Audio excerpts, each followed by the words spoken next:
Hey, geeks. Folks, are we living in a new golden age of comics? We've seen the return of heavy metal. Now we've seen the return of Metal Hurlant. This apparently is going to be a quarterly anthology. It's a nice thick book too. U.S. retails for $29.99. That's a bargain in my book. Uh, I think you could easily get probably 40 for this. Uh, All-star lineup of creatives. So apparently this mixes older material with new material that's keeping in the spirit of Metal Hurlant. I just like saying it, so I'm trying to say it the way the French say it. I think that's how they say it. And it's fantabulous. It's got some really really cool artwork. The kind of artwork that you would expect from wait for it, Metal Hurlant. And I'm sure there's some Mobius. There's definitely some Mobius inspired artwork in here. Yeah, I think this clocks in at like almost 400 pages of all kinds of sci-fi goodness. Of course, it is European, so there's going to be some boom boom in it. It's not for children.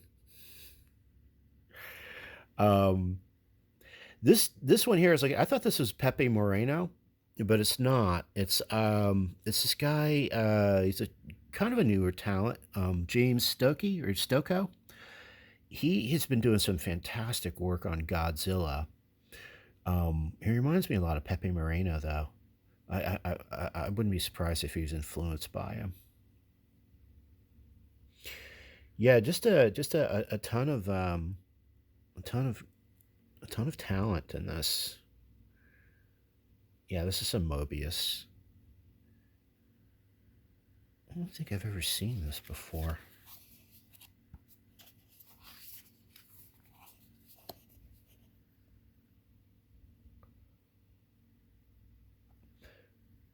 There are some words.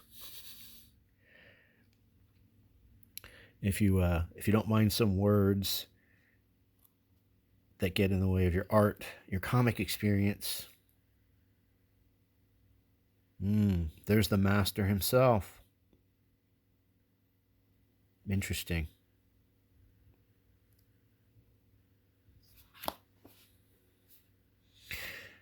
But yeah, getting back to this golden age of comics, new golden age, let's say. There's just, I don't know. It's probably just me. I probably have some kind of confirmation bias going on. Um, but it just seems like there's a lot of good stuff, better than it's been in maybe a few years, 5 or 6 years. Um, I've talked about what's going on with DC. Marvel is still kind of playing catch up, but there is some interesting stuff coming from Marvel. This more Fantastic Four Fanfare, it's pretty cool. There's 2 issues out. We're gonna whiz through some comics here. Got an old issue of Iron Man, Invincible Iron Man 127, alone against the super army. Just the concept is badass. The cover is badass. You got Bob Layton on the work there. I think I have this issue, but I didn't mind getting a double of it.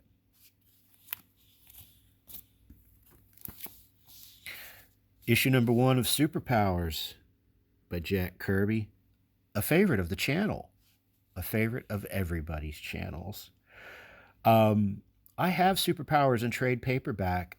I do not think that I picked it up, though, in the individual issues when it was being sold. 84, or maybe I did. You know what? I probably did. I can't see not grabbing this when it came out. I just don't have any memory of it. I was only about 11 years old at the time, maybe 12. So, or maybe 13. I don't know. Somewhere in the tween years. So yeah, it was cool to have this first issue with this wild, crazy Kirby cover.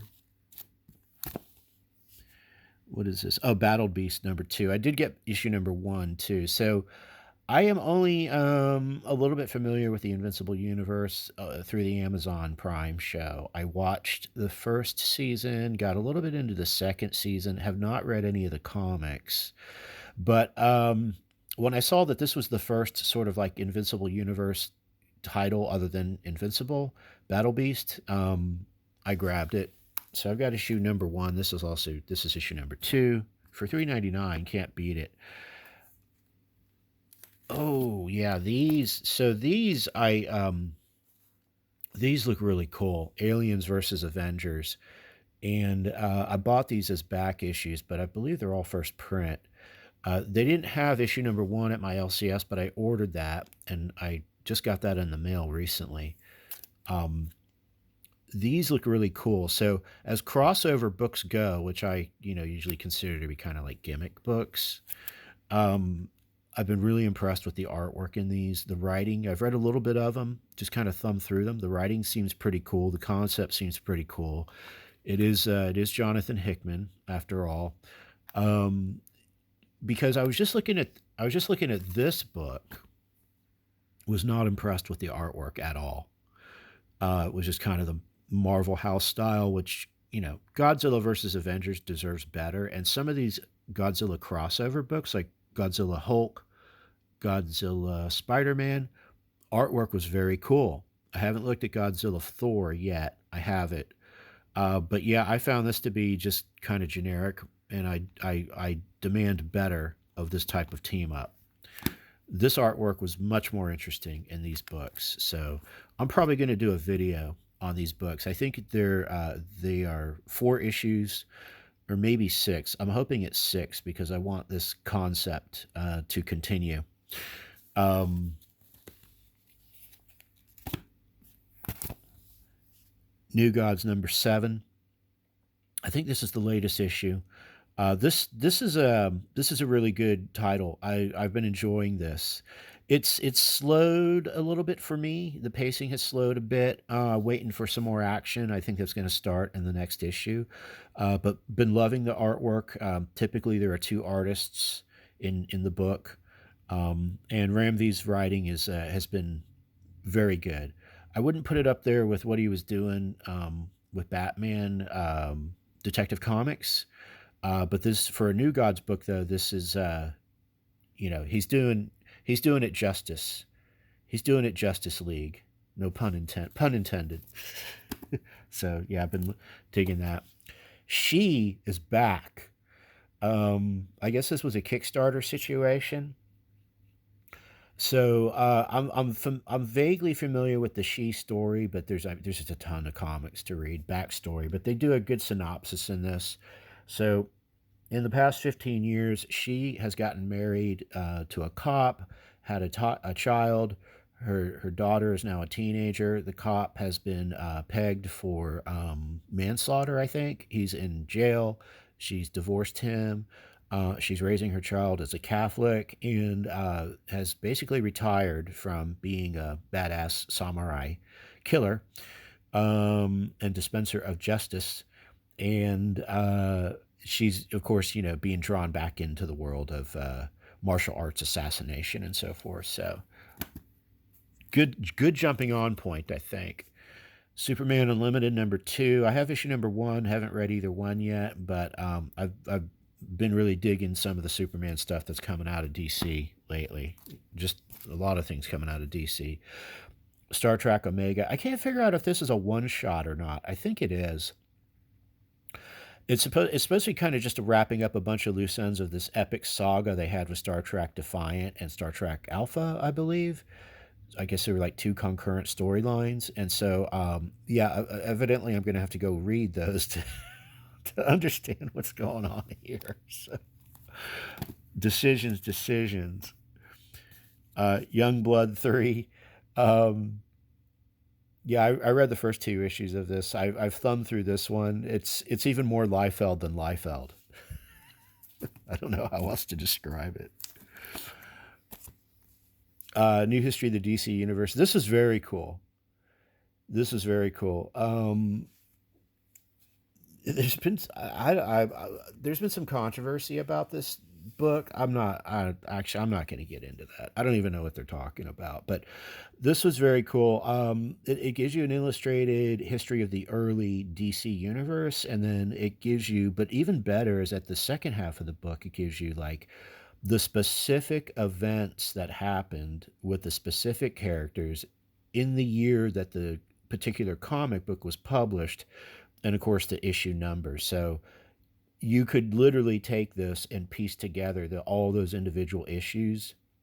And if you're into like book binding, think about that as a project. Like you could bind the chronological stories together going, I mean, yeah, you would have to get a bunch of comics from the 30s and the 40s and cut them up, and bind them and what have you.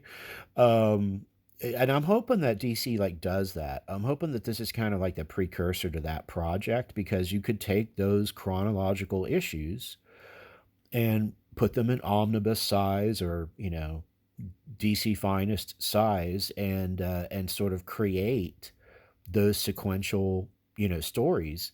Maybe do like a page of words in between, just kind of describing where you're at that particular juncture of the evolution of their universe or universes. I think there's going to be, I forget how many of these there's going to be. Definitely at least six, but I heard, yeah, I think six. I wanted 12. I think you could fit 12 issues, but yeah, I think there's going to be six, maybe eight issues. So this is cool. Yeah, they needed to do it because we're going on 100 years now of DC Comics, so someone's got to keep track of the history. I picked this up as it was kind of in the back issue collectibles bin. It's got Doctor Who, it's got Star Trek, it's got Borg. What more do you need to know? Issue 4. I think this is one of 4, so I got to find the other 3 issues. Absolute Batman. So I've read the first 3 issues of Absolute. No, I've read the first 5 issues of Absolute Batman. Been loving it. So I'll be catching up to this one. Obviously, Bane makes his appearance. Yeah, really digging the Absolute Batman. I think it's worth the hype. Scott Snyder is he's just so good with Batman. Batman Earth One. If you haven't read that, oh, get that. It's so good. It's just Snyder knows Batman. He understands Batman. Rivals Ignite. I didn't even know this book was coming out. As far as I know, Marvel wasn't really even doing much promotion for it, which is crazy. It's Peach Momoko. She writes and illustrates all 3 stories in this book. It's a one shot. It's so good. The artwork is just Peach Momoko is just in this. She really shows off her array of styles. Like she is known for this watercolor type of style, watercolor and ink, but she does like some straight up badass heavy line manga in this as well. So yeah, Marvel just keeps continuing to mine um, her talent, and she enjoys working for them. There's some interesting videos of her process out there and interviews with her while she's working. Her husband does the translation for her from Japanese to English, and she's just an incredible talent.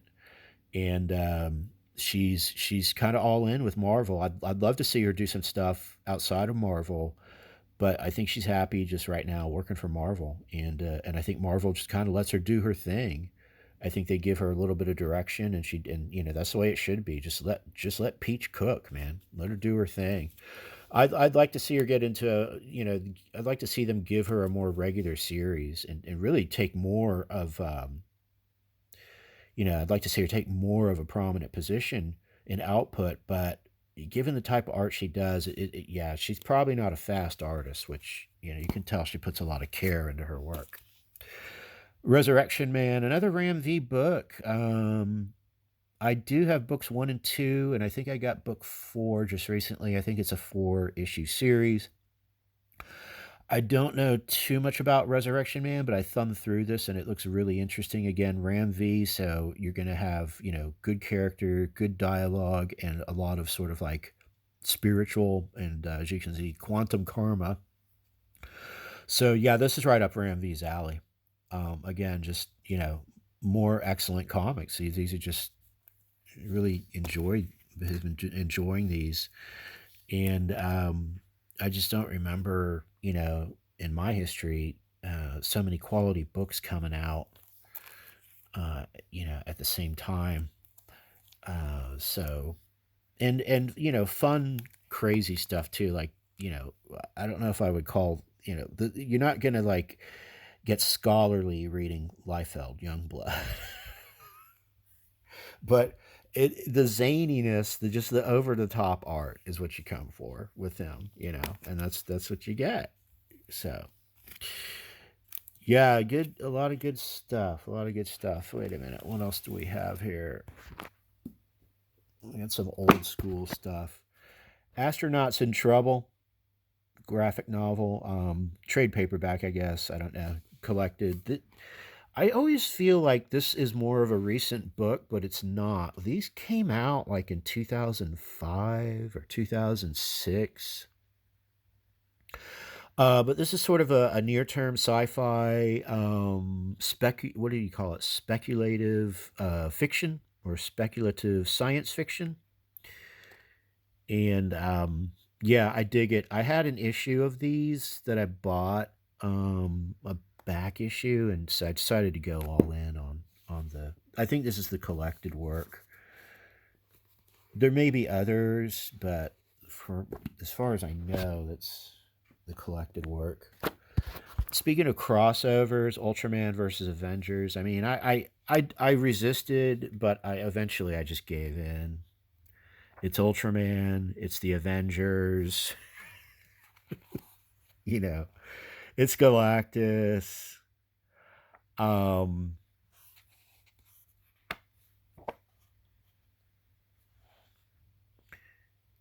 yeah, the artwork is, it's kind of house style. It's a little bit more manga influenced though, which is, there's Sam Wilson, Captain America. It looks better than that Avengers Godzilla book though. I would say slightly better.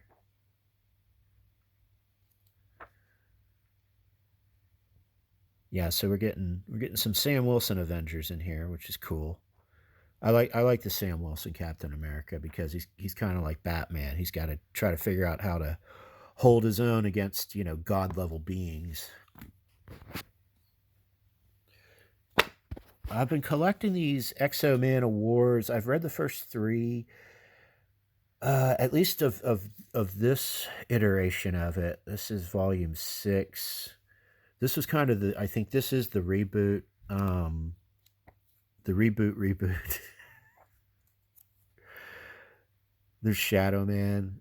Yeah, so this looks more of like kind of like just a roundup of hodgepodge of Exo Man of War stories. But yeah, I've been slowly trying to work my way through Valiant in a sort of chronological reading order.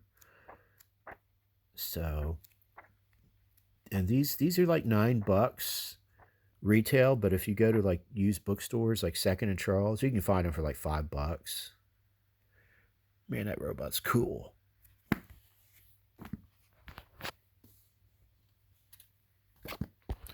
Codename Action, some more Dynamite, public domain superhero action.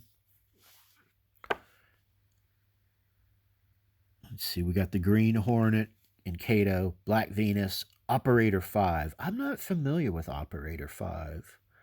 Well, that's interesting. The Spider, American Crusader, the Spider again, Green Llama. I love Green Llama. The Death Defying Devil and Captain Action. Yeah, yeah. Dynamite really just they've been mining these public domain superheroes, which is great because I think for the most part they do a pretty good job. Currently now, what are they doing? They're doing one. It's like a team up book. It's like Green Hornet and somebody else. I can't remember who it is. So, but usually, the writing is usually pretty good. If you like retro, public domain superheroes, um, you can't go wrong with this stuff. I usually find that I enjoy these Dynamite comics. And they just sort of they just kind of like Project Superpowers was sort of like its own continuity, its own universe. So they change things up as they need to. Looks like this is kind of set in the modern day, but they have others like Masks. Was set like in the 30s and 40s, I think. So yeah, it looks like I'm gonna like that. Jack Kirby Collector. These are always awesome. They always these. This one's about all the supporting characters in Kirby's comics. Diablo. And they always give you some reprinted comics, some obscure Kirby comics, usually from like his science fiction or crime era.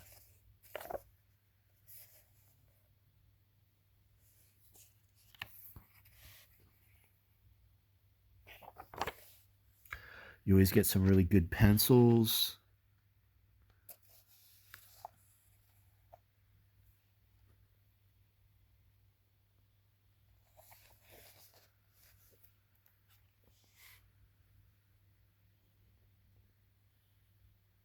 Mm. Some Captain America.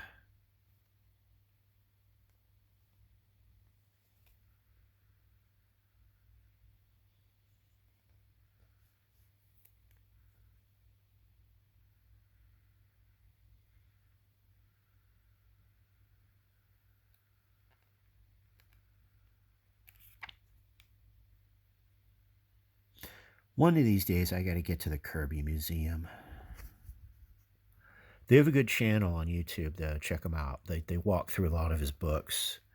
I think they recently did like a issue by issue 2001: A Space Odyssey.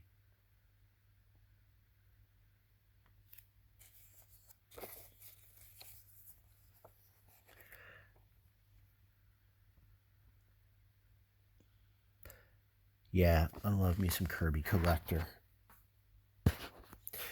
All right, well, that's your comics cavalcade for this 4th of July holiday weekend. Hope you're having a good one. Rush out to your comic shop and see if you can get a copy of this. I got the last copy, so I was lucky. Yeah, I think it sold pretty well, as it should. But yeah, a lot of other good stuff out there. It may be the dawn of a new golden age of comics. Let's hope so. And while we live through this new golden age of comics, we must always remember to stay geek.